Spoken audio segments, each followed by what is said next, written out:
Hola, hoy vamos a socializar el capítulo Lípidos en la nutrición parenteral. Mi equipo de trabajo está conformado por Carlos Alberto Manrique, Karen Gaona, Carol Arias, Anixiomara Godoy, Lorena Tapia, Yubi Bautista y quien les habla, Rubí Marcela Guerrero. Pertenecemos al grupo C de la asignatura Dietoterapia Infantil. La nutrición parenteral hace referencia a la administración de nutrientes al organismo por una ruta distinta del tracto gastrointestinal a través del sistema circulatorio. Los lípidos deben formar parte de las soluciones de nutrición parenteral por ser buena fuente de energía con una baja osmolaridad. Su empleo permite disminuir el aporte de carbohidratos y además se ha demostrado que su adición en la nutrición parenteral mejora el balance de nitrógeno. En la alimentación parenteral, los lípidos se usaron desde un principio con dos fines específicos: proveer ácidos grasos esenciales y tener una fuente calórica adecuada con un efecto osmótico prácticamente nulo. Sin embargo, existen otros aspectos muy importantes en el rol que cumplen los lípidos en la nutrición, como lo son una fuente energética de alto valor, estructuración hormonal, composición de membranas celulares, reserva energética, estructuras de mediadores inmunológicos, vehículos de absorción de vitaminas y desarrollo cerebral y retiniano. La riqueza de las emulsiones está dada por los triglicéridos de cadena media y de cadena larga, los fosfolípidos y el glicerol, que se encuentran en los productos disponibles en el mercado.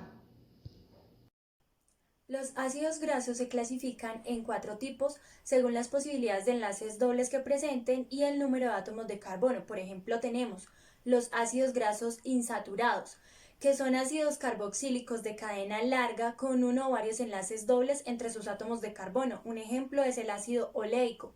Ellos son esenciales para el correcto funcionamiento de nuestro cuerpo y deben ser aportados en cantidades suficientes con los alimentos. Segundo, tenemos los ácidos grasos saturados. Ellos tienen una cadena larga lineal o rectilínea, no contienen enlaces dobles entre sus átomos de carbono y tienen un punto de fusión más elevado que los ácidos grasos insaturados. Por ejemplo, tenemos alimentos ricos en ácidos grasos saturados, los embutidos, las hamburguesas, las carnes rojas. Los ácidos grasos de cadena media contienen entre 6 y 10 átomos de carbono. Se utilizan en la nutrición enteral y parenteral debido a la buena absorción que ellos presentan.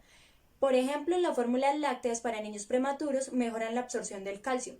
Ellos proporcionan 8,25 kilocalorías por gramo.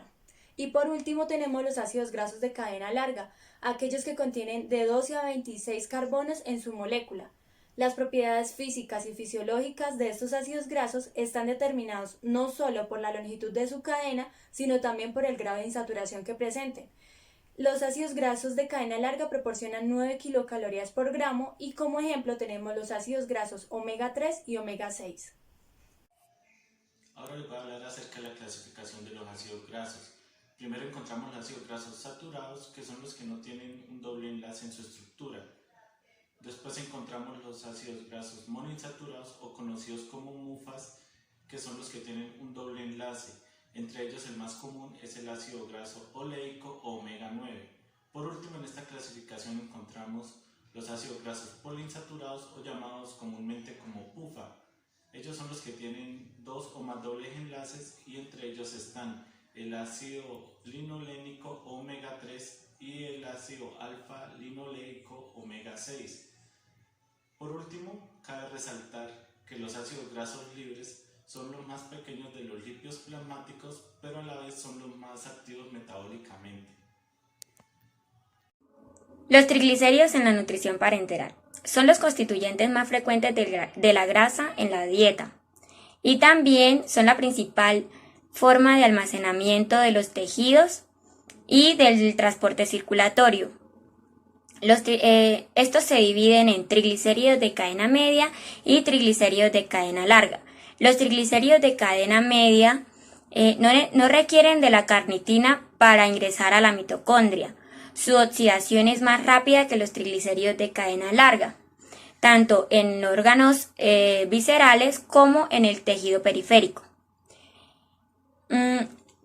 También existen diferencias físico-químicas en los triglicéridos de cadena media y los triglicéridos de cadena larga. Una de estas diferencias es la solubilidad en agua, ya que en los triglicéridos de cadena media son 100 veces mayor que en los triglicéridos de cadena larga. Estos se hidrolizan de forma más rápida y no requieren de la presencia de albúmina para su transporte. Por ende, pues su circulación va a ser un poco más rápida. Esto que les acabo de mencionar se convierte en ventaja para su uso en la nutrición parenteral, más que todo en pacientes con síndrome respiratorio en adultos o aquellos pacientes que presentan un estrés agudo o aquellos que tienen hiperglicemia prolongada o por último pues pancreatitis. Antes se utilizaban estos triglicéridos en la nutrición enteral, pero hace algunas décadas se viene utilizando en forma de emulsiones en la nutrición parenteral. Las lipoproteínas se clasifican en 4 grupos según el grado de flotación en la ultracentrifugación y la movilidad electroforética. En ella encontramos los kilomicrones, las lipoproteínas de muy baja densidad, las lipoproteínas de baja densidad y las lipoproteínas de alta densidad. En cuanto a los kilomicrones, se sintetizan en el intestino y son la forma principal de transporte de las grasas de la dieta desde el intestino a los tejidos vitales, como son el corazón, el tejido adiposo y el músculo esquelético. En cuanto a las lipoproteínas de muy baja densidad, que son las VLDL, se sintetizan en el hígado y transportan los lípidos a los tejidos, como son el tejido adiposo, el corazón y el músculo esquelético. En cuanto a las lipoproteínas de baja densidad, que son las LDL, transportan colesterol a los tejidos donde hay receptores de LDL, que estas son las células. En cuanto a las lipoproteínas de alta densidad, que son las HDL, se producen en el hígado y en el intestino y estas eliminan de las células el exceso de colesterol llevándolo al hígado. Las LDL llevan el colesterol a los tejidos que lo necesitan para sus membranas o para la síntesis de las hormonas esteroideas. Este colesterol y de las kilomicrones regulan la síntesis hepática de colesterol. En conclusión, el LDL lleva colesterol hacia las células y el HDL saca el exceso de colesterol de las células y lo retoma al hígado para su eliminación. Número de grupos hidroxilo. Los ácidos grasos en el organismo humano aparecen como ésteres de glicerol y según el número de grupos hidroxilo en el cual se hallen esterificados, como monoglicéridos, diglicéridos y triglicéridos. Los monoglicéridos y diglicéridos pueden ser utilizados como aditivos alimentarios emulsionantes y los triglicéridos son los constituyentes más frecuentes de las grasas en las dietas y son la principal forma de almacenamiento corporal y transporte circulatorio. El aporte de lípidos se realiza a través de emulsiones lipídicas que poseen diferentes ácidos grasos, pero ¿qué es una emulsión? Es una mezcla de dos líquidos inmiscibles de manera más o menos homogénea, lo que quiere decir que en las dos fases líquidas uno de los dos está disperso en la otra en forma de gotas a través de sustancias que modifican la actividad interfacial denominada surfactante. Las grasas son ricas fuentes de energía y las emulsiones parenterales son de tipo isotónica, lo que quiere decir que el medio, la solución en el cual está la concentración de soluto, es igual afuera o dentro de una célula. Las emulsiones de grasa poseen los ácidos grasos esenciales, como por ejemplo el linoleico, y su derivado metabólico, que es el ácido graso araquidónico, en los regímenes de nutrición parenteral total. Los triglicéridos son la fuente de ácidos grasos esenciales y por ello todas las emulsiones contienen un componente de estos. Emulsiones lipídicas de primera y segunda generación y algunos ejemplos de estas. Las primeras emulsiones lipídicas que utilizaron en la práctica clínica del tipo lipomul, un producto elaborado a partir de la semilla de algodón y también de soja.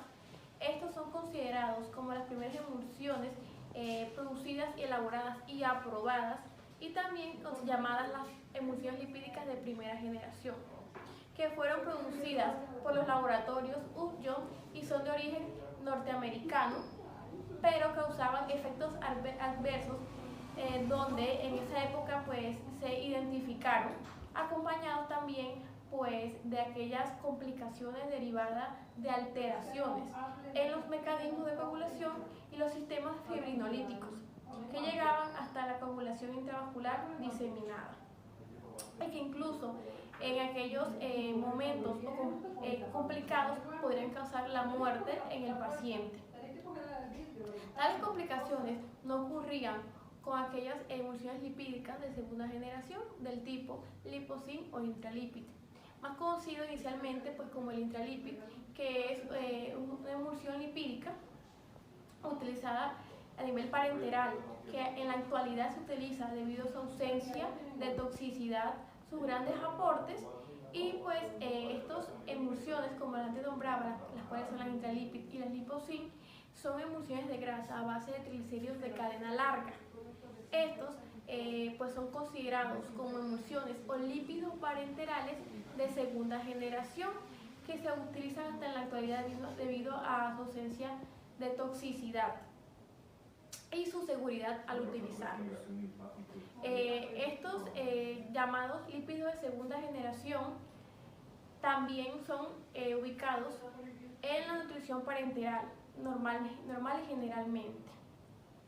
Las emulsiones parenterales proveen los ácidos grasos esenciales, como son del tipo linoleico, derivado metabólico del ácido araquidónico, los cuales pues son utilizados en los regímenes de nutrición parenteral total.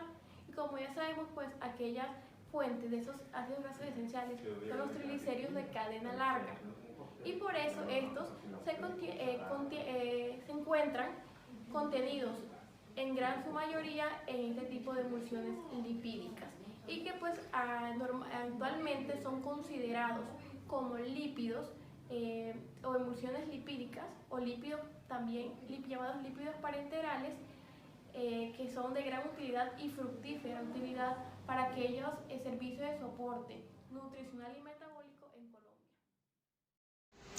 Las emulsiones de grasa originales se fabricaron con base en tres constituyentes principales: triglicérido, un agente emulsificador y un agente para proveer la concentración osmolar deseada.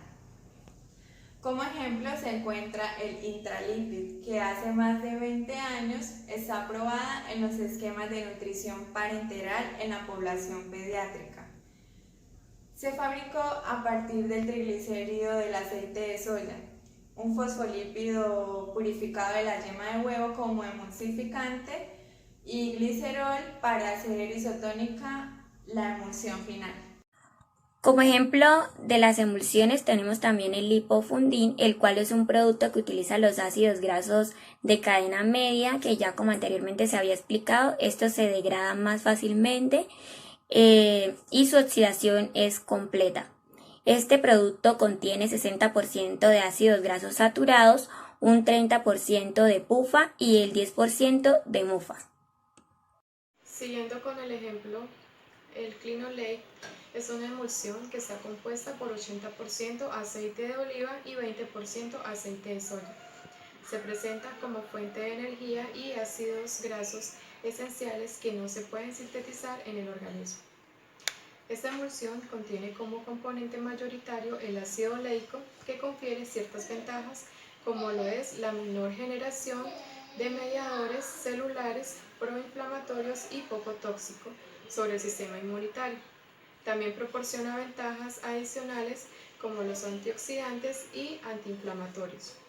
En cuanto a las emulsiones de grasa de cuarta generación, está constituida por omega 3, inhibe la producción de citoquinas proinflamatorias y por tanto mejora la inflamación y la capacidad antioxidante. Esta beneficia el perfil cardiovascular porque modifica el metabolismo lipídico, las concentraciones lipídicas plasmáticas y los parámetros de la coagulación. Paciente crítico. Este es el paciente con las condiciones más exigentes desde el punto de vista metabólico y nutricional. El autor Wolf ha definido el metabolismo de los sustratos en estado crítico y ha establecido que son fundamentales 3 aspectos para la regulación metabólica de la determinación de la oxidación de los sustratos. Estos aspectos son los requerimientos de la producción de energía, la disponibilidad de los sustratos energéticos y la capacidad de oxidación intracelular. Entonces, la normal o elevada producción de insulina en estado crítico puede estar acompañado por una resistencia a la insulina o por una hiperglucemia en el paciente de estado de estrés agudo. La mayoría de los tejidos pueden utilizar los ácidos grasos como sustratos para el metabolismo energético y la grasa puede proveer hasta el 50% o más de la energía. Los ácidos grasos libres provienen de la lipólisis de los tejidos periféricos, principalmente como una respuesta adrenérgica. La selección de las fuentes óptimas de lípidos en la nutrición parenteral y enteral fue revisada en el artículo de Gottschalk, quien concluyó que no existe una eficacia en los regímenes ricos en grasa y que en realidad un aporte elevado de lípidos puede ser nocivo para una buena recuperación. Por otro lado, la administración de grasa por vía intravenosa ha probado ser un medio eficaz para la provisión de carburantes, o sea, de una fuente de energía en los regímenes de nutrición parenteral. Ahora, para finalizar nuestro tema de exposición, es importante mencionar que las emulsiones de litio han sido administradas desde hace varios años. Esto como complemento o sustituto de la glucosa para alcanzar el valor calórico en pacientes críticos que no presentan falla pulmonar. También es importante mencionar que la falla respiratoria y la desnutrición son las causas principales para el desarrollo del síndrome de disfunción orgánica múltiple, que es la principal causa de mortalidad en pacientes en estado crítico. También se dice que los prematuros y neonatos son los más susceptibles cuando se administran emulsiones lipídicas, ya que les puede presentar a ellos algunas alteraciones en su estado de salud. Otros autores han informado sobre el deterioro de la mucosa intestinal en aquella nutrición parenteral total que es libre de lípidos y recomiendan que se haga adición de los mismos para así restablecer y hacer un mantenimiento de la mucosa intestinal apropiado. Por último, y no menos importante, se dice que en resumen se ha establecido que las emulsiones de triglicéridos de cadena larga y su asociación con hiperlipidemias son causas en algunos casos del deterioro de la función pulmonar y de aquellas alteraciones del sistema inmune. Estos son eventos que no se desean que se logren o que se presenten en aquellos pacientes que están en estado crítico, porque son alteraciones que pueden llevar hacia el deceso o al incremento de la mortalidad en aquellos pacientes. Muchas gracias.